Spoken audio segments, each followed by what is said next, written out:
பரிசுத்தாவின் திரியேக நாமத்தினாலே ஆமென். இந்த ஆராதனை காரணமாக நாம் யாவரும் முழங்காற்படியிட்டு ஆண்டவரை நோக்கி ஜெபம் செய்வோம். கடவுளின் பரிசுத்த ஆராதனை நமக்கு ஆசீர்வதிக்கும்படியாக இந்த ஆராதனையிலேயும் நாம் பாடுகிற பாடல்கள், வாசிக்கிற வேத வசனங்கள், தியானிக்கிற தியானங்கள் எல்லாவற்றையும் கர்த்தருடைய பரிசுத்த திருநாமம் மகிமைப்படும்படியாக ஆண்டவர் இந்த ஆராதனை துவங்குதல் முடியும் மட்டும் நம்மோடு கூட இடைவெளியாக அவருடைய பரிசுத்த ஆவியின் அபிஷேகத்தினாலே இந்த ஆராதனையில நாம் ஒவ்வொருவரும் நிரப்பப்படும்படியாக கர்த்தருடைய பரிசுத்த சன்னிதானத்தை ஒப்புக் கொடுப்போம். கர்த்தருடைய கிருபையின் நீர், அவருடைய தயவின் நிழல் இந்த ஆராதனை முழுவதும் இருக்கிற கர்த்தருடைய சன்னிதானத்தை ஒப்புக் கொடுத்து நமக்கு இருக்கிற விரோதமாக நம்மை இந்த ஆராதனை நேராய் நடத்துவார்.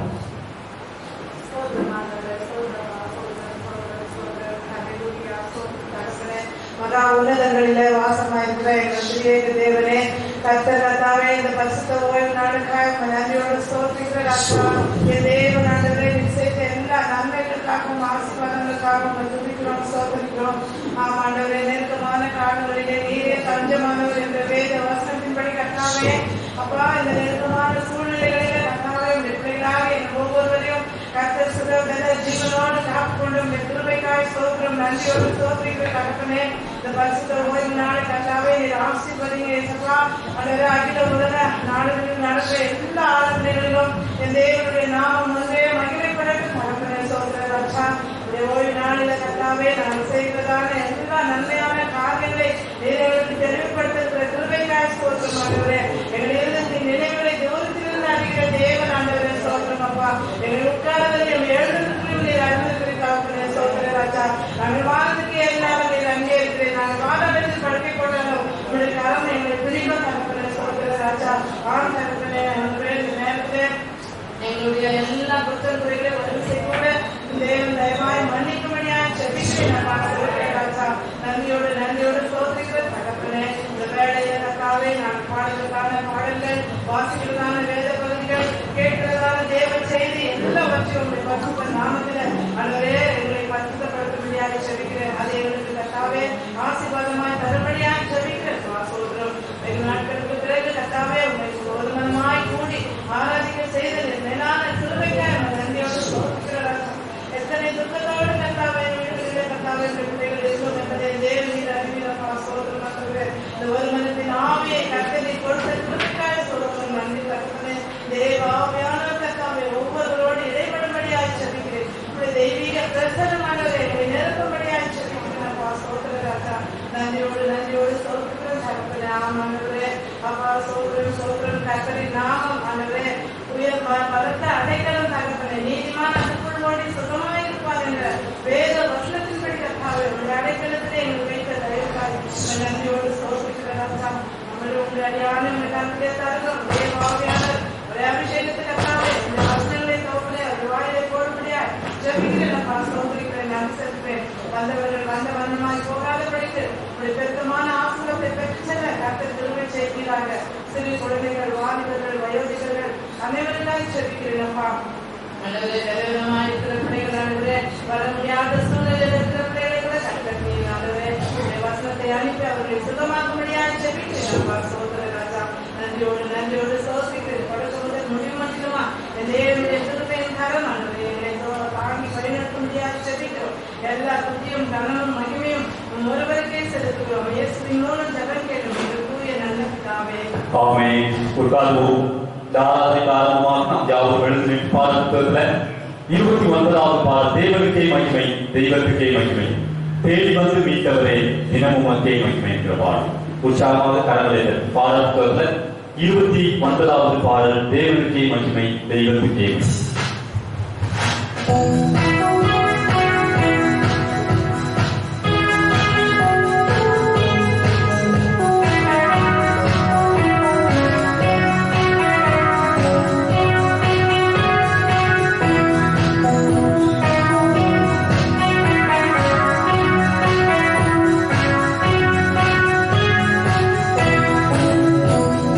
தேவனுக்கே மகிமை,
முறைமுறையாக வாசிக்க கேட்போம். மாறி மாறி வாசிக்கும்படியாக தெரிந்து கொள்கிற சங்கீதம், சங்கீதங்களின் புஸ்தகம் 19ஆம் சங்கீதம். Our responsibility, Psalms 19. வானங்கள் தேவனுடைய மகிமையை வெளிப்படுத்துகிறது. ஆகாய விரிவு அவருடைய கரங்களின் கிரியையை அறிவிக்கிறது. அவைகளுக்கு பேச்சும் இல்லை, வார்த்தையும் இல்லை, அவைகளின் சத்தம் கேட்கப்படுவதும் இல்லை.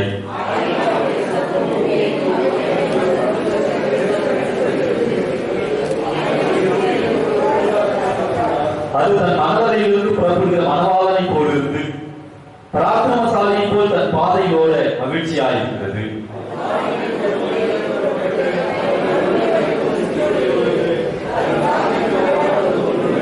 கர்த்தருடைய வேதம் குறைவற்றதும் ஆத்மாவை உயிர்ப்பிக்கிறதுமாயிருக்கிறது. கர்த்தருடைய சாட்சி சத்தியமும் பேதையை ஞானியாக்குகிறதுமாயிருக்கிறது.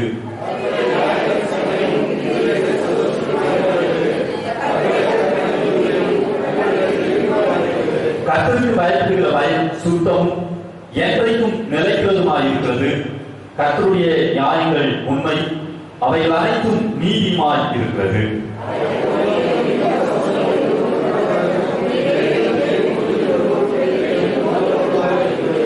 அன்றியும் அவைகளால் ஒரு அடியை எச்சரிக்கப்படுகிறேன், அவைகளை கைக்கொள்கிறதுனால் மிகுந்த பலன் உண்டு. துணிகரமான பாவங்களுக்கு உமது அடியனை விலக்கி காரும், அவைகள் என்னை ஆண்டு கொள்ள ஒட்டாதிரும். அப்பொழுது நான் உத்தமனாகி பெரும் பாதகத்துக்கு நீங்களாயிருப்பேன். கடைசி வசனத்தை யாவும் சேர்ந்து வாசிப்போம். என் கண்களையும் என் மீட்பருமாகிய கர்த்தாவே, என் வாயின் வார்த்தையும் என் இருதயத்தின் ஞானமும் உமது சமூகத்தில் திருப்தியாய் இருப்பதாக.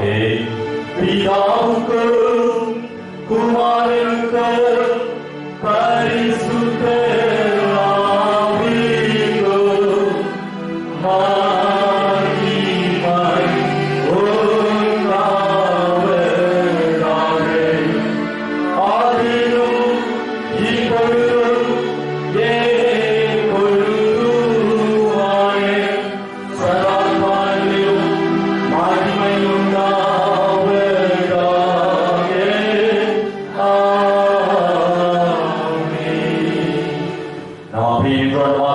நம்முடைய அப்போஸ்தல விசுவாச பிரமாணத்தை பயபக்தியோடு அறிக்கை செய்வோம். வானத்தையும் பூமியையும் படைத்த சர்வகுல பிதாவாகிய தேவனை விசுவாசிக்கிறேன். அவருடைய ஒரே குமாரனாயிருக்கிற நம்முடைய ஆண்டவர் இயேசு கிறிஸ்துவை விசுவாசிக்கிறேன். அவர் பரிசுத்த ஆவியானவரின் கனிமேல் பொறுப்பேற்றுக்கொண்டார். பொழுதுகாக்கும் காலத்தில் பார்வைக்கு சிலுவையில் அறைந்து மரித்து அடைக்கப்பட்டு வாதாளத் தொடங்கினார். 3ஆம் நாள் மரித்தோரிடத்திலிருந்து எழுந்தருளினார். பரமண்டலத்துக்கு ஏறி சர்வகுல பிதாவாகிய தேவனுடைய வலதுபார்சலில் வீற்றிருக்கிறார். அவர்களுக்கு ஜீவனோடு மரித்தோரை நியாயத்திற்கு வருவார். பரிசுத்த ஆவியானவரை விசுவாசிக்கிறேன். பொதுவாக இருக்கிற பரிசுத்த சபை, பரிசுத்தவான்களுடைய ஐக்கியம், பாவ மன்னிப்பும் சரீர உயிர்த்தெழுதலும் நித்திய ஜீவனும் என்று விசுவாசிக்கிறேன். ஆமென். பிரியமானவர்களே, நம்முடைய பரமபிதாவாகிய சர்வவல்லமையுள்ள தேவனுடைய அளவில்லாத தயவினாலும் இரக்கத்தினாலும் பாவ மன்னிப்பை பெறுவதற்காக நாம் செய்த பலவிதமான பாவங்களை பத்திரங்களை சந்நிதியில் மாயமாய் மறைத்துக் கொள்ளாமல் பணிவும் தாழ்மையும் துக்கமும் கீழ்ப்படிதலும் உள்ள இருதயத்தோடு அறிக்கையிட வேத வசனம் பற்பல வாக்கியங்களில் நாம் ஏவுகிறது. நாம் எக்காலத்தும் தேவன் நம்முடைய பாவங்களை மனத்தாழ்மையாய் அறிக்கையிட வேண்டுவதுமன்றி அவருடைய திருக்கரங்களினாலே நாம் பெற்றுக்கொண்ட மேன்மையான உபகாரங்களுக்காக ஸ்தோத்திரம் செலுத்தும். மிகவும் சிறந்தவருடைய புகழை பிரஸ்தாபம் பண்ணும். அவருடைய மகா பரிசுத்த வசனத்தை கேட்கும். நம்முடைய சரீரத்துக்கும் ஆத்மாவுக்கும் தேவையானவைகளை வேண்டிக் கொள்ளவும். நாம் கூடி வந்திருக்கிற தருணத்தில் பாவங்களை அறிக்கிறது நமது விசேஷித்த கடமையாயிருக்கிறது. ஆதியாக இருக்கிற நாம் யாவும் சுத்த இருதயத்தோடு தாழ் சத்தத்தோடு பரமகிருபாசன தந்தையில் சேர்ந்து பாவரிக்கை செய்ய கடவோம். யாவும் நடந்தால் படிக்கும் பாவரிக்கை ஜபத்தை சேர்ந்து எழுப்போம். சர்வவாதையும் விடுதலை தப்பிப்போன ஆவிகளை போல நாங்களுடைய வழிகளை விட்டு வழியை அழைத்து போனோம். எங்கள் இருதயத்தின் யோசனைகளுக்கும் விருப்பங்களுக்கும் மிகவும் விளங்கி நடந்தோம். பரிசுத்த கற்பனைகளுக்கு விரோதமாய் குற்றம் செய்தோம். செய்யத்தக்கவைகளை செய்யாமல் செய்யத்தகாதவைகளை செய்து வந்தோம். எங்களுக்கு சுகமே இல்லை. ஆனாலும் ஆண்டவரே தேவரே, எங்கள் கர்த்தராகிய இயேசு கிறிஸ்துவின் மூலமாய் மனிதருக்கு அருளி செய்த பற்பல வாக்குத்தத்தங்களின்படியே எதிர்பார்க்கும் உள்ள குற்றவாளிகளாகிய எங்களுக்கு அனுப்பும். தப்பிதங்களை அறிக்கையிடுகிற எங்கள் மேல் பொறுமையாயும் பாவத்தின் யுக்த துக்கப்படுகிறதை சிறுபடுத்தும். மிகவும் உள்ள பிதாவே, பரிசுத்த நாமத்துக்கு மகிமை உண்டாகும்படி நாங்கள் இனி தேவ பக்தியும் நீதியும் தெரிந்த புத்தி உள்ளவர்களாய் நடந்துவதை இயேசு கிறிஸ்துவின் நிமித்தம் எங்களுக்கு கிருபை செய்கிறோம். ஆமென். கர்த்தர் கற்பித்த ஜெபத்தை எல்லோரும் சேர்ந்து சொல்வோம். பரமண்டலங்களில் இருக்கிற எங்கள் பிதாவே, உம்முடைய நாமம் பரிசுத்தப்படுவதாக, உம்முடைய ராஜ்யம் வருவதாக, சித்தப்பாட்டத்தை செய்யப்படுகிறது போல உண்மை செய்யப்படலாம். அன்றைய யாருக்கு தேவைதான் எங்களுக்கு கௌரவமாய் நாம் அணிக்க பயண புத்தகங்களை எழுதுமன் எங்களை சமர்ப்பிப்பதற்கு நாம் தீர்த்து ராஜ்யமும் வல்லமை மகிமை என்றைக்கும் உம்முடையது. ஆமென். உட்காருவோம். அல்லேலூயா, அல்லேலூயா.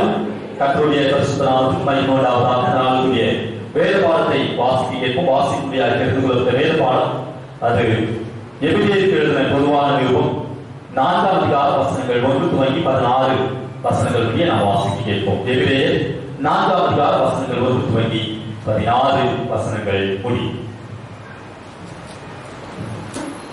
எபிரேயருக்கு எழுதின நிருபம்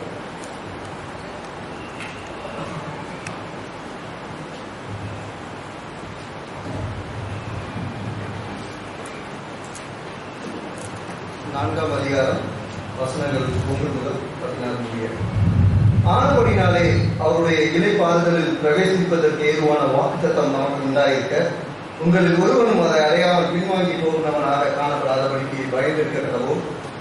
ஏனெனில் சுவிசேஷம் அவர்களுக்கு அறிவிக்கப்பட்டது போல நமக்கும் அறிவிக்கப்பட்டது. கேட்டவர்கள் விசுவாசம் இல்லாமல் கேட்டபடினாலே அவர்கள் கேட்ட வசனம் அவர்களுக்கு பிரயோஜனப்படவில்லை. விசுவாசித்தவர்களாகிய நாமோ அந்த இளைப்பாறுதலில் பிரவேசிக்கிறோம். அவருடைய கிரியைகள் உலக தோற்றம் முதல் முடிந்திருந்தும் இவர்கள் என்னுடைய இளைப்பாறுதலில் பிரவேசிப்பதில்லை என்று என்னுடைய கோபத்திலே ஆணையிட்டேன் என்றார். மேலும் தேவன் தம்முடைய கிரியை எல்லாம் முடித்து 7ஆம் நாளிலே ஓய்ந்திருந்தார் என்று 7ஆம் நாளை குறித்து ஓரிடத்தில் சொல்லியிருக்கிறார்.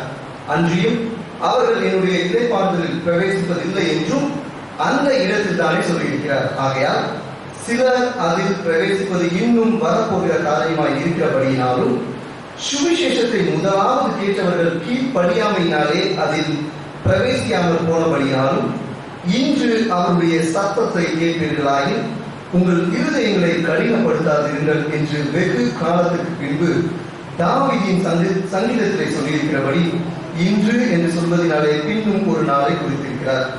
யோசுவா அவர்களை இளைப்பாறுதலுக்கு உட்படுத்தி இருந்தால் பின்பு அவர் வேறொரு நாளை குறித்து சொல்லியிருக்க மாட்டாரே. ஆகையால் தேவனுடைய ஜனங்களுக்கு இளைப்பாறுகிற காலம் இனி வருகிறதா இருக்கிறது.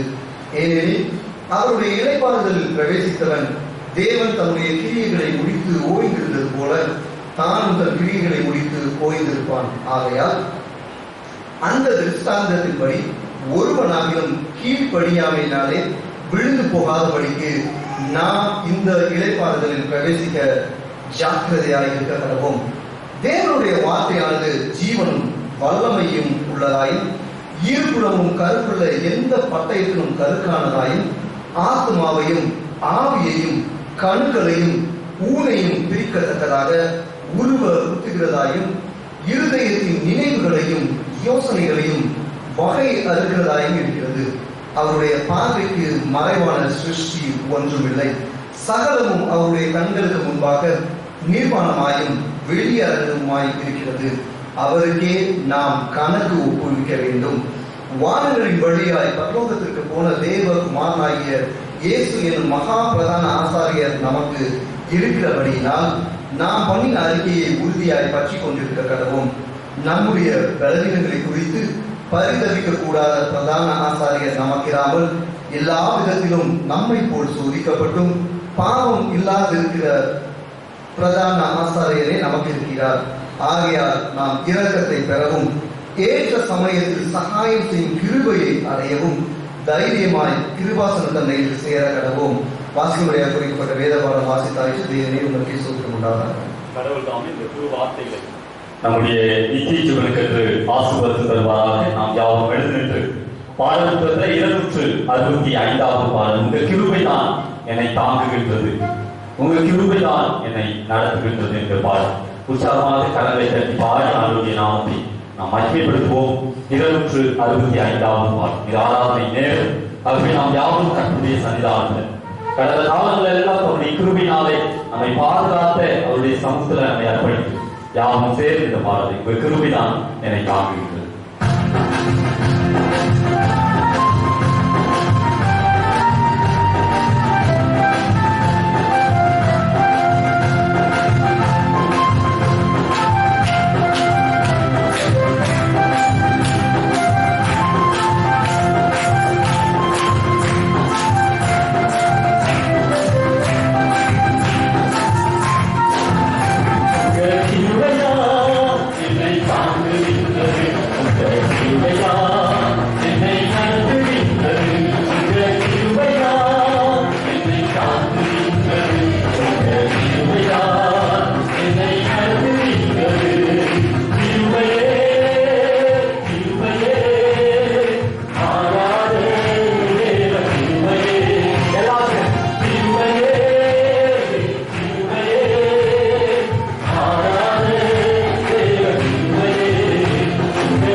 நாம் தோற்று போன நேரத்தில், நம்முடைய வாழ்க்கையில ஒன்றுமில்லாத நேரத்தில் நம்மை தாங்கி நடத்த கிருபைக்காக, அவருடைய மகிமைக்காக, அவருடைய மகிமையை பிரசன்னத்துக்காக இந்த கொரோனா இந்த உலகத்தையே ஆட்சி பறித்துக் கொண்டிருக்கிறது. நாட்டிலே கர்த்தர் நம்முடைய வாழ்க்கையில தந்த நல்ல சுகத்துக்காக, நல்ல பலத்துக்காக, நல்ல ஆரோக்கியத்துக்காக, நல்ல பாதுகாப்புக்காக உள்ளத்தின் ஆழத்திலிருந்து ஆளுக்கு நன்றி.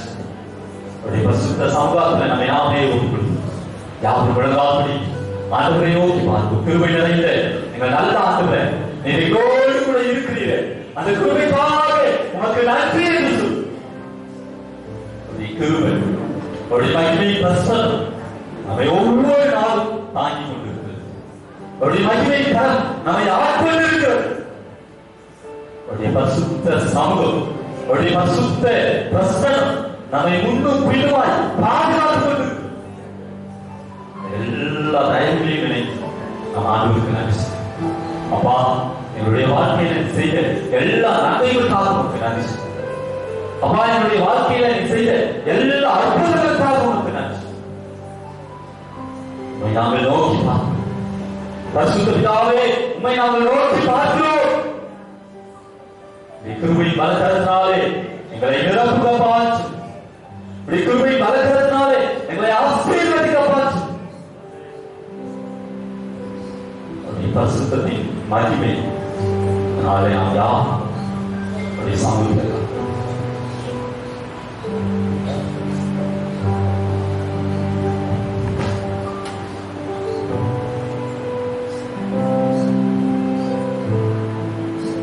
கிருபை நிறைந்த எங்கள் நல்ல ஆண்டவரே, பரிசுத்த பிதாவே, நன்றி நிறைந்த உள்ளத்தோடு உள்ளத்தின் ஆழத்தில் நாங்கள் துதித்து நீ மகிமையான காரியங்களை செய்தான். ஒவ்வொரு நாளும் எங்களை பலப்படுத்துகிறான். எங்களுடைய வாழ்க்கையில எப்பொழுதும் எங்கள் கூட இருக்கிற அதற்காக இப்பொழுது சுவாமி நாங்கள் தியானிக்கு போக இந்த தியானத்தை எங்களுக்கு ஆசிர்வது மகிமைத்தான் எங்களை தாங்கி கற்று பெரிய காலம் இயேசுவின் நாமத்தில் அல்லேலூயா, அல்லேலூயா, அல்லேலூயா. கர்த்தருடைய பரிசுத்த நாமத்துக்கு மகிமை உண்டாவதாக.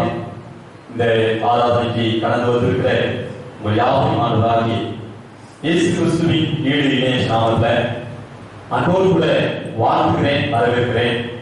இந்த நாளிலே உங்கள் மத்தியிலே நிற்கும்படி ஆண்டவர் கிருபை செய்தபடினாலே ஆண்டவரை ஸ்தோத்திரிக்கிறேன்.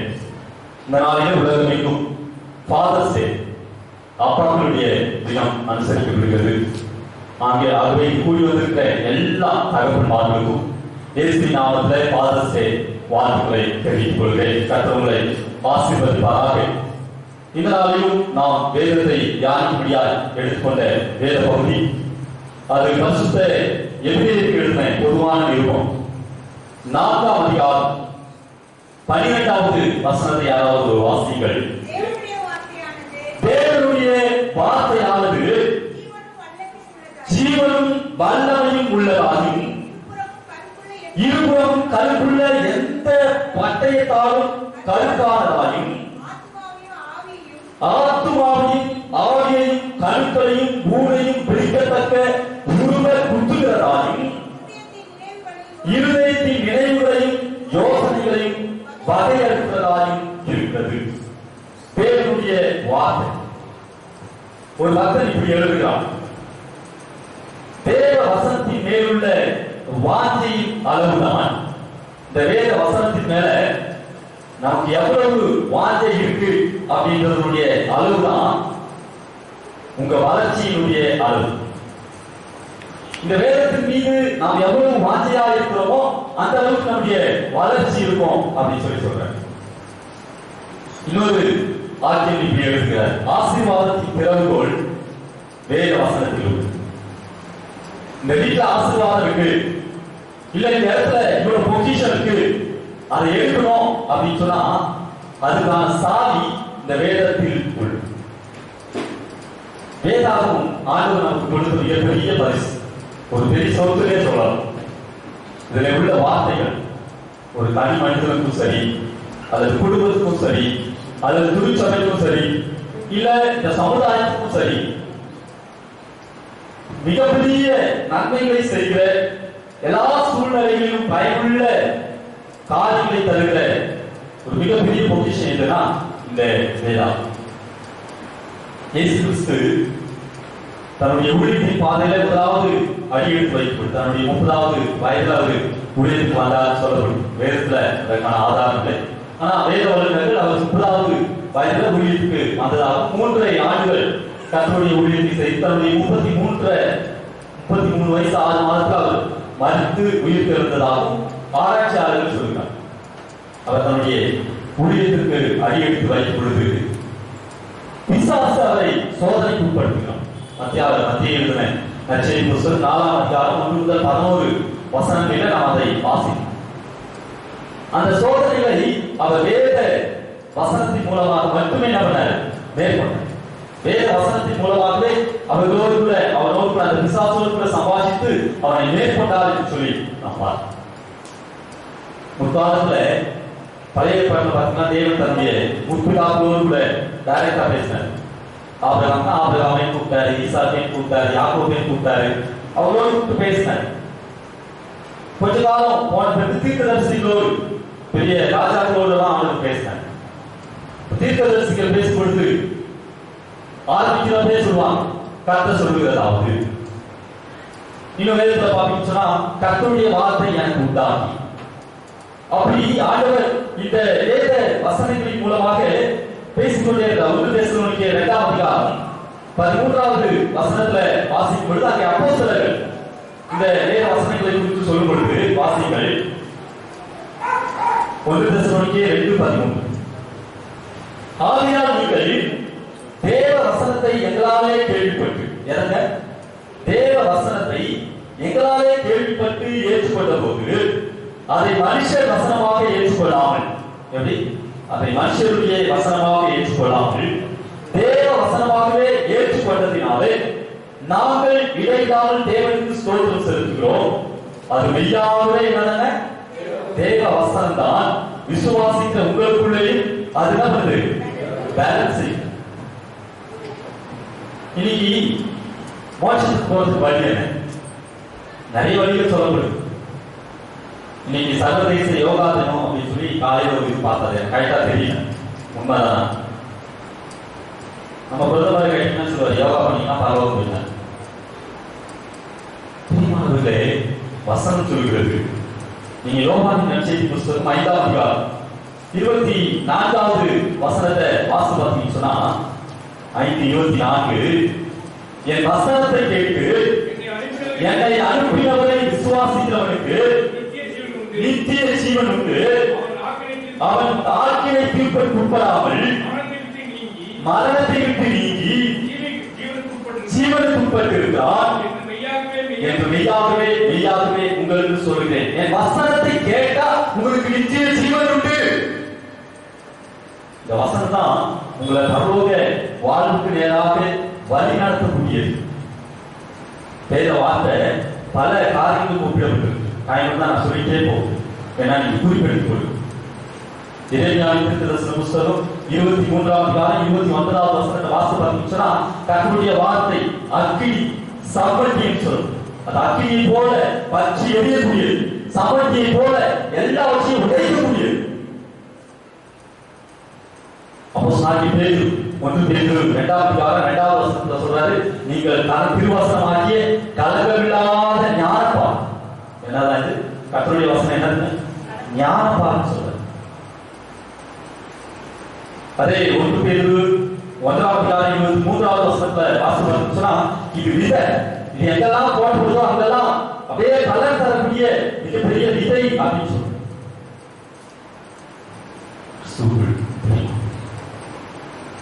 சங்கீதங்களின் புத்தகம் 119ஆம் சங்கீதம் 105வது வசனம் சொல்லுது, உங்களுடைய வசனம் என் கால்களுக்கு தீபமும் என் பாதைக்கு வெளிச்சம். உங்களுடைய கால்களுக்கு தீபம். நம்ம என்ன செய்யணும்னு சொல்லி நமக்கு வெளிச்சம் காத்துக்க ஒரு கருவி.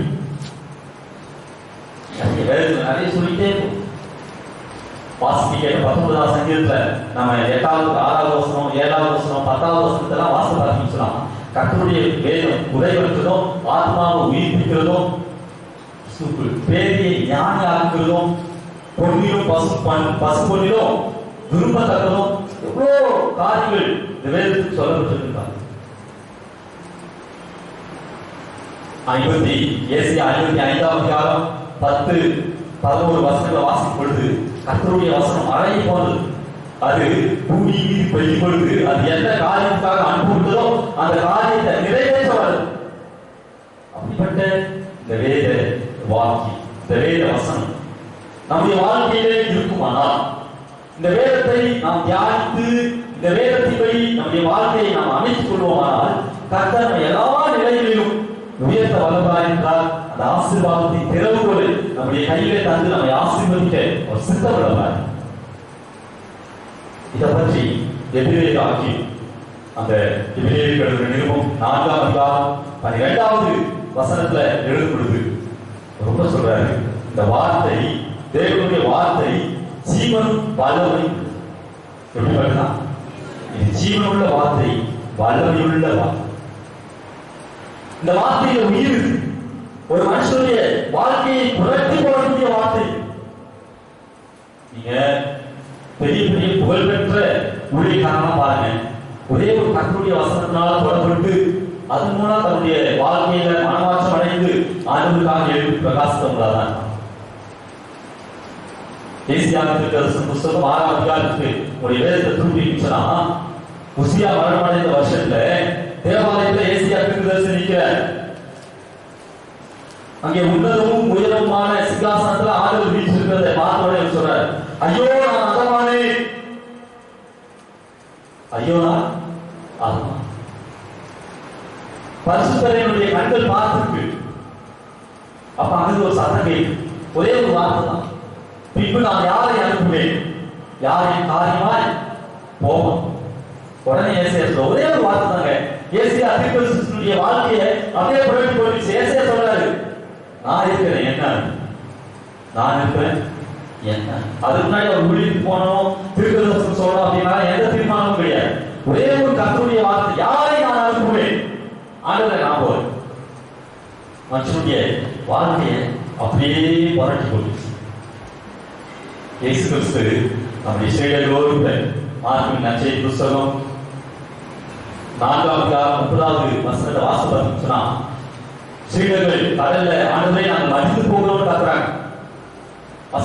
கடலை அதட்டினா அந்த வார்த்தையில ஒரு பெரிய வல்லமை இருந்துச்சு. அந்த வார்த்தையில ஒரு பெரிய வல்லமை இருந்துச்சுங்க.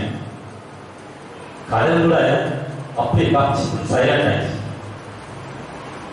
பேதுரு, யோவான் அப்போஸ்தலர் நடவடிக்கைகளின் புஸ்தகம் 5ஆம் அதிகாரம் 3ஆம் அதிகாரம் 6வது வசனத்துல இருந்து 8வது வசனம் வரைக்கும் வாசிப்போம்னா, பேதுரு, யோவான் நடந்து போயிட்டு இருக்காங்க. சப்பான் நான் எழுந்து நடக்க முடியாது, பிறந்ததுலேருந்தே அப்படிதான் இருக்கான். அவங்கள பார்த்தோம்னா அவங்க ஒரு யோசனை, எங்கிட்ட ஏதாவது பெருசா கிடைக்கும். பேதுரு சொல்றாரு, நீ எதிர்பார்க்கிற பொண்ணு வெளியே என்கிட்ட இல்ல. இயேசுவின் நாமத்துல நீ எழுந்து நட. ஒரே ஒரு வார்த்தை தான், ஜீவனுள்ள வார்த்தை, வல்லமையுள்ள வார்த்தை. இயேசுவின் நாமத்துல நீ எழுந்து நட. எழுந்து நடந்தாங்க. இயேசுனா யாருமே தெரியாதுன்னு சொன்னாங்க. இயேசு இறந்துட்டாரு, உயிர் தெழுந்தாரு. இப்ப எங்க இருக்கான்னு தெரியல. நம்ம பழப்பு வழியில வாயை மீன் பிடிக்க போலான்னு கூப்பிட்டு ஒரே வார்த்தை, இயேசுவின் நாமத்துல. நீங்க வேதத்துல வாசி பாருங்க, அப்போஸ்தலர் நடவடிக்கைகளை போய் வாசி பாருங்க. பேதுரு நடந்து போகையில அவனுடைய 7வது வியாதிஸ்தன் மேல படத்தை கொண்டு வந்து தெருவில் நடத்தினாங்க. அந்த அளவுக்கு ஆண்டவர் அவனை வல்லமையாக எடுத்து பயன்படுத்தினார். எபிரேயர் 11ஆம் அதிகாரம் 3வது வசனத்தை வாசித்தீங்கன்னு சொன்னா, எபிரேயர் விசுவாசத்தினாலே நாம் உலகங்கள் தேவனுடைய வார்த்தையினாலே உண்டாக்கப்பட்டது என்றும், இவ்விதமாய் காணப்படுகிறவைகள் தோன்றப்படுகிறவைகளாலே உண்டாகவில்லை என்றும் அறிந்து. உண்டாக கடவுள் ஒரே ஒரு வார்த்தை தாங்க இந்த உலகத்தையே உண்டாக்கிட்டார். அந்த அளவுக்கு அது ஜீவனுள்ள வார்த்தை, ஒரே ஒரு வார்த்தை. 150 சொல்றாங்க, ஒரே ஒரு வார்த்தை சொல்றேன், என்னுடைய வேலைக்காரன் சொந்தமாகும். ஒரே ஒரு வார்த்தை தான், வாலிபனே எழுந்து, நான் ஒரு விதவையுடைய நாளை எழுப்பி, லாஸ்டமே எழுந்து வெளியே வா, வந்துட்டான். தலித்தாருமி சிறுவனே எழுத்துனாரு. எபிரேயனுடைய மகள் எழுத்துட்டான். அந்த வார்த்தையில் வல்லமை உள்ளது. அது ஜீவனுள்ள வார்த்தை. அது தேவனுடைய. இந்த வார்த்தையை நாம் விசுவாசிக்கும் பொழுது நம்முடைய வாழ்க்கையில நம்ம உயர உயர உயர உயர அப்படி போயிட்டு, இந்த வார்த்தையை நம்ம தியானிக்கும் பொழுது, இந்த வார்த்தைகளை நம்ம சாப்பிடும் பொழுது நம்முடைய வாழ்க்கை ஆசீர்வதிக்கப்பட்டு கொண்டே. இது ஜீவன் வல்லமை உடையது. இரண்டாவது காரியம் அங்க சொல்றாரு, இது இருபுறம் கருப்புள்ள தேவவாதி. இப்படியும் பண்ணும், இப்படியும் வாழ்க்கையை காப்பாற்றவும் செய்யும். நம்ம பாவம் செய்யும் பொழுது நித்திய மரணத்துக்கு ஏதுவாக நம்ம நியாயத்திற்கு நீ ஆசீர்வதிக்கப்படுறதுக்கு இதுதான் வழியும் இதுல எழுதப்பட்டிருக்கு. எப்பா இதெல்லாம் பணம் மரணம் இருக்கு அப்படின்ற காரியமும் இதில் சொல்லும். மார்க்கின் நற்செய்தி புத்தகம் 5ஆம் அதிகாரம் 1 முதல் 11 வசனங்களை வாசிச்சோம்னா அங்கே ஒரு சம்பவம் சொல்லப்படுகிறது. நம்ம எல்லாரும் தெரிந்த சம்பவம் தான். ஆண்டவர் ஒரு பட்டணத்துக்குள்ள போறாரு. அங்கே லேகியோ அப்படி பிசாசு பிடிச்ச ஒருத்தன் இருக்கான். அவன் இயேசுவை பார்த்தோன்னா அவனுக்கு எதிராக வந்து சொல்றான், என்னை துக்கப்படுத்துவான். இங்க வந்து இயேசுவை என்ன பண்ணும், திரும்பி போவோம் அப்படின்னு சொல்லப்படுது. ஆண்டவர் அவன் கூட பேசுறாரு. அப்ப அவன் சொல்றான், அந்த பாக்கி கூட இருப்பாரு, அதுக்குள்ள போறதுக்கு என்ன பண்ணணும், கட்டளை கொடு. ஆண்டவர் அந்த வார்த்தைப்படி அவனுக்கு கட்டளை கொடுத்தார். ஒரே ஒரு வார்த்தை தான், லேகியோனுக்கு ஜீவனை கொடுத்தது. அப்படிதான் லேகியோனுக்கு இனி அவன் வாழ்க்கையில ஒண்ணும் இல்லை, அவன் நல்லா இருக்கான், ஜீவனை கொடுத்தது. ஆனா அந்த இடத்த பற்றி கொடுத்தது மரணத்தை கொடுத்தது. ஒரே வார்த்தை தான், ரெண்டு பக்கம் என்ன பண்ணுது, ஒருத்தருக்கு ஜீவனை கொடுக்கிறது, ஒருத்தருக்கு என்ன பண்ணுது மரணம். ஓ அப்படின்னா இந்த வார்த்தையில நம்ம ரொம்ப ஜாக்கிரதையா இருக்கணும். நீங்க எரேமியா தீர்க்கதரிசன புத்தகத்தை வாசிங்க. எரேமியா தீர்க்கதரிசன புத்தகம் 15ஆம் அதிகாரம் 16வது வசனத்தை யாராவது வாசிங்க. எரேமியா 15:16. உங்களுடைய வார்த்தைகள் கிடைத்தவுடனே அவர்களை உட்கொண்டு, நல்லா கவனிங்க என்ன சொல்றாரு, என்ன சொல்றாரு, உங்களுடைய வார்த்தைகள் எனக்கு சந்தோஷமும் என் இருதயத்துக்கு மகிழ்ச்சியுமாய் இருந்தது. சேனைகளின் தேவனாகிய கர்த்தாவே உம்முடைய நாமம் எனக்கு பரிசப்பட்டிருக்கிறது. உங்களுடைய வார்த்தைகள் எனக்கு கிடைச்ச உடனே அது எப்படி இருந்துச்சு, எனக்கு ரொம்ப சந்தோஷமா இருந்துச்சு. என்னுடைய இருதயத்துக்கு அது மகிழ்ச்சியா இருந்துச்சு. இப்ப மத்திய நற்செய்தி புத்தகம் 19ஆம் அதிகாரம் 22வது வசனத்தை யாராவது வாசிங்க. அந்த வாலிபன் மிகுந்த ஆஸ்தியுள்ளவனாய் இருந்தபடியால் இந்த வார்த்தையை கேட்ட பொழுது துக்கம் அடைந்தவனாய், ஒருத்தருக்கு சந்தோஷங்க. எரேமியா தீர்க்கதரிசிக்கு இந்த வேத வசனங்களை கேட்டாலும் ஒரு பெரிய சந்தோஷம். ஆனா ஒரு வாலிபனுக்கு என்னவா இருந்துச்சா, என்னவா இருந்துச்சு, துக்கமா இருந்துச்சு.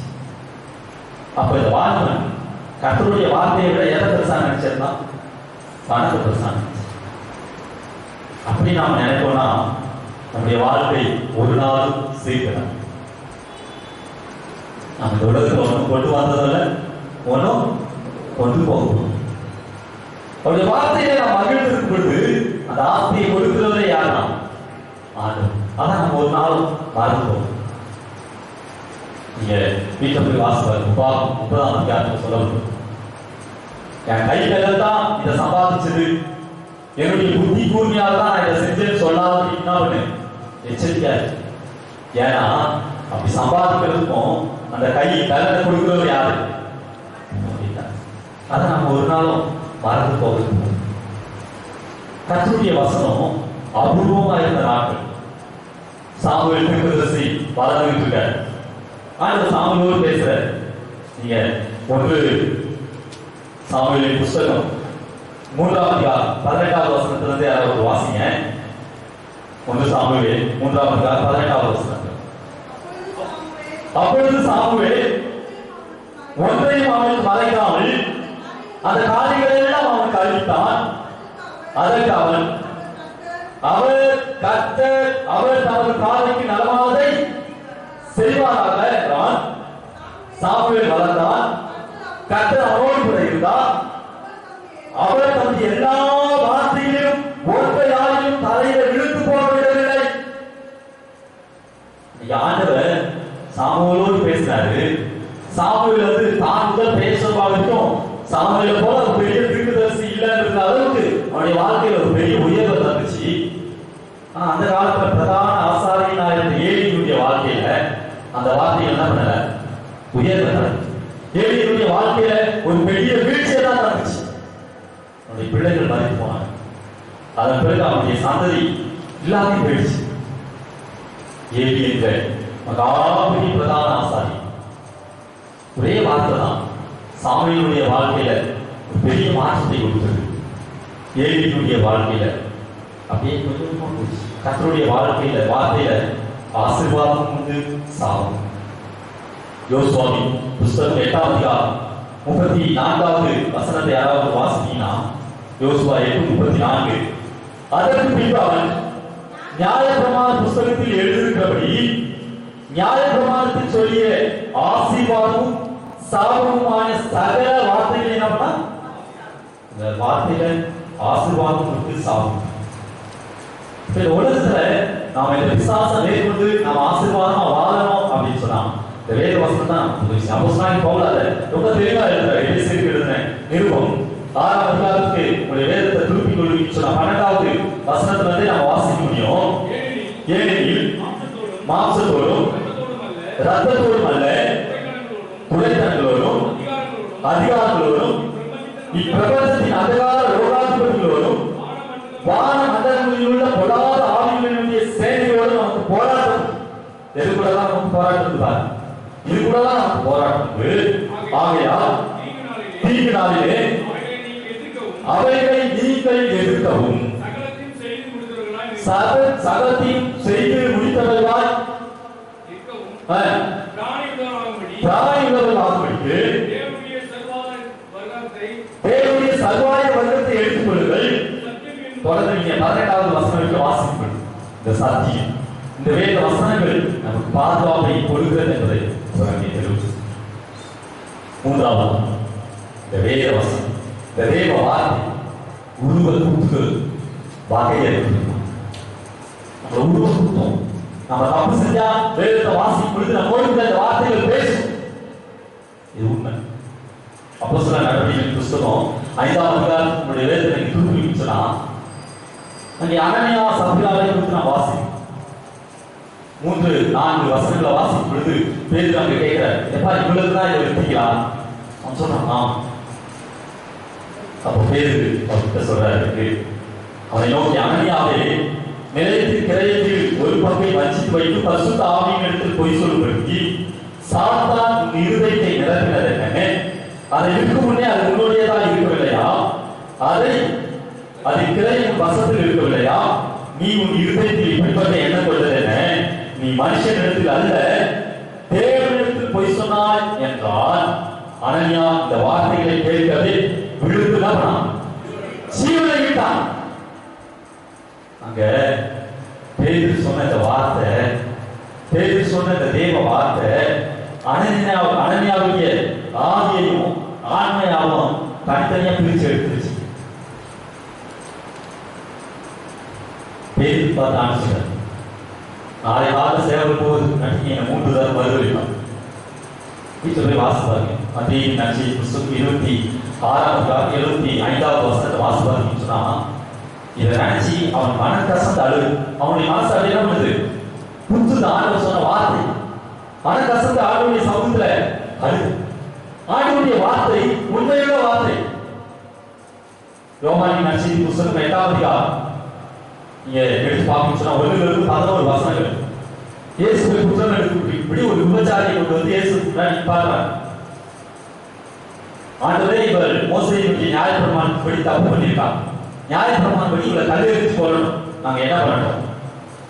ஆண்டவருடைய வார்த்தை, உங்களில் குற்றம் இல்லாத நேரம் அவன் முதல்ல கல்லெறி. ஒவ்வொருத்தரையும் குத்தி எடுத்துருச்சு வார்த்தை. ஒருத்தவங்க கல்லெறிய ஆண்டவருடைய வார்த்தை அவர்களை உருவ குத்தி அவங்களை சீர்படுத்துச்சு. நிறைய சொல்லிட்டே தேவ வார்த்தை நம்முடைய வாழ்க்கையில நம்முடைய உள்ளத்துல இருக்குமானால் அது நம்ம என்ன வகையில் ஆவியானவரால நம்ம நடத்தணும். நீங்க யோவானின் நற்செய்தி புத்தகம் 8ஆம் அதிகாரம் 32வது வசனத்தை வாசிக்கும் பொழுது சத்தியத்தை அறிவீர்கள், சத்தியம் உங்களை விடுதலையா. 47வது வசனம் சொல்லுது, தேவனால் உண்டாகும் தேவனுடைய வசனங்களுக்கு செவி கொடுக்கிறான். நீங்கள் தேவனால் உண்டாயிரால் அப்படின்னா என்ன பண்ண மாட்டீங்க? செவி கொடுக்க மாட்டீங்க. ரொம்ப சிம்பிளான விஷயங்க. நாம் இந்த ஆசீர்வாதம் சாபத்தை பத்தி பேசுறப்ப உபாகமம் 28ஆம் அதிகாரத்தை தான் எடுத்து பேசுவோம். அமாவாளி ஆண்டவருக்கு உபாகமத்தின் புத்தகம் 28ஆம் அதிகாரம் முதல் 2 வசனங்களை யாராவது வாசிங்க.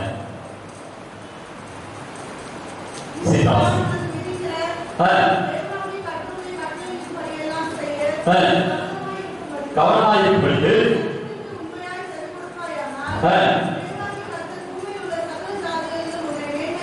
உன்னை மேன்மையாக வைப்பார். உன் தேவனாகிய கர்த்தரின் சத்தத்துக்கு செவி கொடுக்கும் பொழுது இப்பொழுது சொல்லப்படும் ஆசீர்வாதங்கள் எல்லாம் நமக்கு வந்து படிக்கும். இந்த வேத வசனத்துக்கு நம்ம செவி கொடுக்கும் பொழுது ஆசீர்வாதங்கள் எல்லாம் வந்து படிப்போம். அதே 28ஆம் அதிகாரம் 58வது வசனத்துல இருந்து வாசிங்க. உன் தேவனாகிய கர்த்தரின் மகிமையும் பயங்கரமான நாமத்துக்கு பயப்படுவதற்கு நீ இந்த புத்தகத்தில் எழுதியிருக்கிற இந்த நியாயப்பிரமாண வார்த்தைகளின் படியெல்லாம் நடக்க கவனமாய் இராவிட்டால் என்ன சொல்லுங்க? இந்த வார்த்தைப்படி, இந்த நியாயப்பிரமாண புத்தகம், இந்த வேதத்துல சொல்லப்பட்ட வார்த்தைகளின் படி நீ நடக்க கவனமாய் இராவிட்டால் கர்த்தர் நீங்காத பெரிய வாதைகளாலும் நீங்காத பெரிய ரோகங்களாலும் உன்னையும் சந்ததியும் அதிசயமாய் பாதித்து நீ கண்டு பயந்து எதிர்த்து வியாதிகள் எல்லாம் உண்மை என்ன பண்ணுவாரு? வருவிப்பார். அவைகள் உன்னை என்ன பண்ணும்? திருமானவர்களே, இப்ப ஜீவனை தருகிற வார்த்தை நித்திய ஆக்கிரமியாய் நம்மை நியாயத்திருக்கிற வார்த்தை.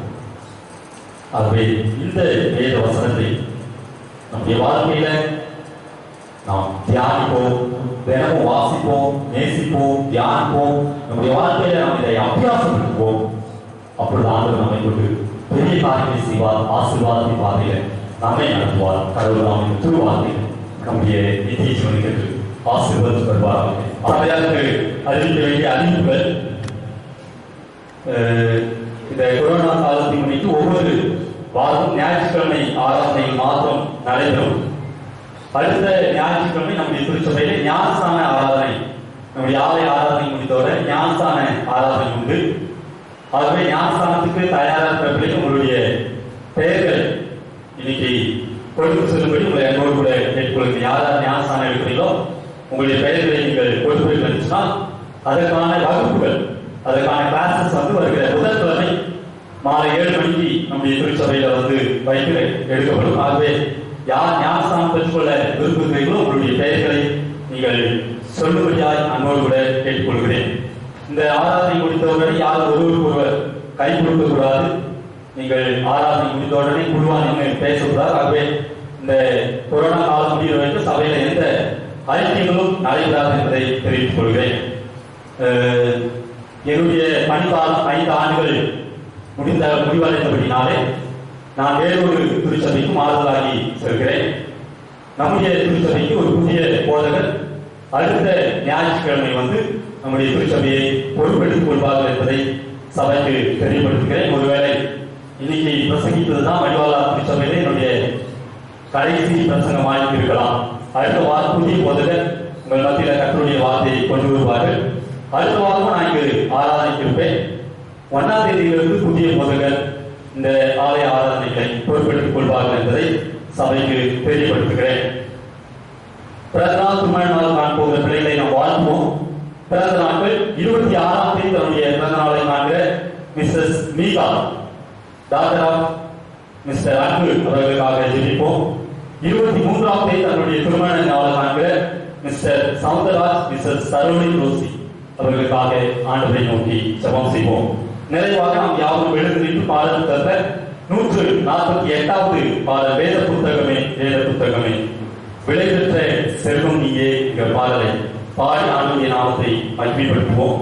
பாடல் புத்தகத்தில் 148வது பாடல் வேத புத்தகம்.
வாழ்க்கை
ஆத்மாவை கர்த்தரை கர்த்தர் செய்த சகல உபகாரங்களையும் மறவாதே. ஆமென். கர்த்தர் உங்களோடு இருப்பாராக.